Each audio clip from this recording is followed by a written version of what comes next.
ശബരിമലയിൽ അദ്ദേഹത്തിൻ്റെ കാലത്ത് ആചാര ലംഘനത്തിന് കൂട്ടുനിന്നുകൊണ്ട് പോലീസിൻ്റെ സഹായത്തോടു കൂടി ചെയ്ത ക്രൂരകൃത്യങ്ങൾ മറച്ചു പിടിച്ചുകൊണ്ടാണ് ശബരിമലയിലെ അയ്യപ്പ സംഗമത്തിൽ അദ്ദേഹം പ്രസംഗിച്ചത്.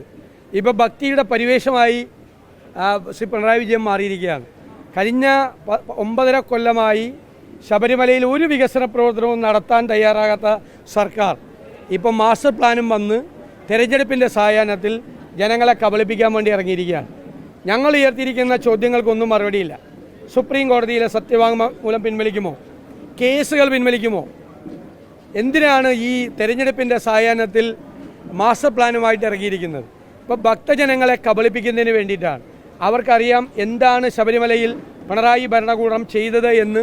അയ്യപ്പ ഭക്തന്മാർക്ക്, വിശ്വാസികൾക്ക് നല്ല ഓർമ്മയുണ്ട്. അതൊന്ന് ഓർമ്മപ്പെടുത്താൻ വേണ്ടി മാത്രമാണ് ഈ അയ്യപ്പ സംഗമം സഹായിച്ചത്. ഇത് തെരഞ്ഞെടുപ്പിനെ മുന്നിൽ കണ്ടുകൊണ്ട് മാത്രമുള്ള കപട അയ്യപ്പ ഭക്തിയാണ് എന്ന് ഇന്നും ഒന്നുകൂടി തെളിഞ്ഞിരിക്കുക.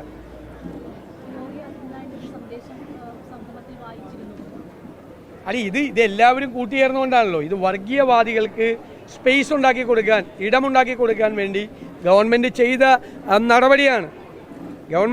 നടപടിയാണ് ഇതെല്ലാം. അതിനൊരു കമ്മ്യൂണൽ കളർ കൊടുക്കാൻ വേണ്ടി നടത്തുന്ന ശ്രമമാണ്. അതായത് ഒരു തെരഞ്ഞെടുപ്പിന് വേണ്ടി നടത്തുന്ന ഒരു രാഷ്ട്രീയത്തിൻ്റെ വേറൊരു രൂപമാണ് ഒരിക്കലും ചെയ്യാത്ത ഈ നടപടിയുമായിട്ട് ഇറങ്ങിയിരിക്കുന്നത്. എന്നിട്ട് ബാക്കിയുള്ള ആളുകളുടെ ഭക്തിയെക്കുറിച്ച് കളിയാക്കുകയാണ്, പരിഹസിക്കുകയാണ് മുഖ്യമന്ത്രി. ഞങ്ങൾക്കാർക്കും ഞങ്ങളുടെ ഭക്തിയെക്കുറിച്ചോ ഞങ്ങളുടെ വിശ്വാസത്തെക്കുറിച്ചോ പിണറായി വിജയനെ ബോധ്യപ്പെടുത്തേണ്ട ഒരാവശ്യവും ഞങ്ങൾക്കില്ല. അതൊക്കെ സ്വകാര്യമായ കാര്യമാണ്. എല്ലാവരുടെയും ഭക്തിയും വിശ്വാസവും എല്ലാം. ഈ തിരക്ക് വർദ്ധിച്ച ആഗോള തീർത്ഥാടന കേന്ദ്രമായി ശബരിമല വളരുമ്പോൾ ഒരു തുറന്ന ചർച്ചയ്ക്ക് വേണ്ടിയാണ്, ഭക്തരുടെ അഭിപ്രായങ്ങൾ കേൾക്കുന്നതിന് വേണ്ടിയാണ് ഈ പരിപാടി സംഘടിപ്പിച്ചതെന്നാണ് മുഖ്യമന്ത്രി. അല്ല, തെരഞ്ഞെടുപ്പിന് തൊട്ട് മുമ്പല്ലേ തോന്നിയുള്ളൂ. 9.5 കൊല്ലമായിട്ട് തോന്നിയില്ലല്ലോ. ഇതിൻ്റെ എല്ലാം പ്രശ്നം 2026.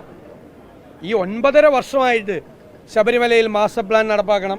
കഴിഞ്ഞ ഗവൺമെൻറ് 112 ഹെക്ടർ സ്ഥലം വാങ്ങിച്ച് വികസന പ്രവർത്തനങ്ങൾ തുടങ്ങിയതാണ് വനഭൂമി എടുക്കാൻ. അവിടെ ഒന്നും ചെയ്തിട്ടില്ല ഇതുവരെ.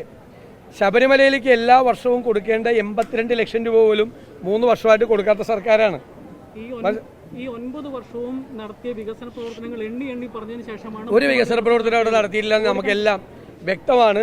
എല്ലാവർക്കും ഞാൻ ചോദിക്കട്ടെ, 3 കൊല്ലമായിട്ട് 10 കോടി രൂപ എല്ലാ വർഷവും കൊടുക്കുമെന്ന് പ്രഖ്യാപിച്ചു. എന്നിട്ട് കൊടുക്കേണ്ട കവനന്റ് പ്രകാരം കൊടുക്കേണ്ട 10 കോടി കൊടുത്തില്ല എന്ന് പോട്ടെ, കവനന്റ് പ്രകാരം കൊടുക്കേണ്ട 82 ലക്ഷം രൂപ പോലും കഴിഞ്ഞ 3 കൊല്ലമായിട്ട് കൊടുത്തിട്ടില്ല.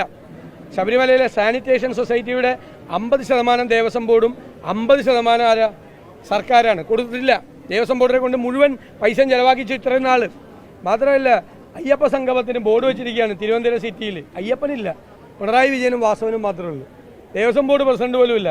ദേവസ്വം ബോർഡിൻ്റെ ആണെന്ന് പറയുന്നു അയ്യപ്പ സംഗമം. ദേവസ്വം ബോർഡ് പ്രസിഡന്റിൻ്റെ റോൾ എന്താണെന്ന് അറിയാമോ? ഫുഡ് കമ്മിറ്റി അധ്യക്ഷൻ.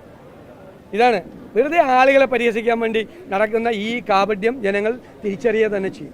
അല്ല, അതൊക്കെ അദ്ദേഹത്തിൻ്റെ ഇഷ്ടം. ആരെ കൊണ്ടു നടക്കണം അതിനൊന്നും ഞാൻ ഇടപെടേണ്ട കാര്യമില്ല. സ്വന്തം വണ്ടിയിൽ ആരെയാണ് കൊണ്ടു നടക്കേണ്ടതെന്ന് തീരുമാനിക്കേണ്ട മുഖ്യമന്ത്രിയാണ്. അത് അദ്ദേഹത്തിൻ്റെ ഇഷ്ടം. അതിലൊന്നും ഞാൻ ഇടപെടില്ല.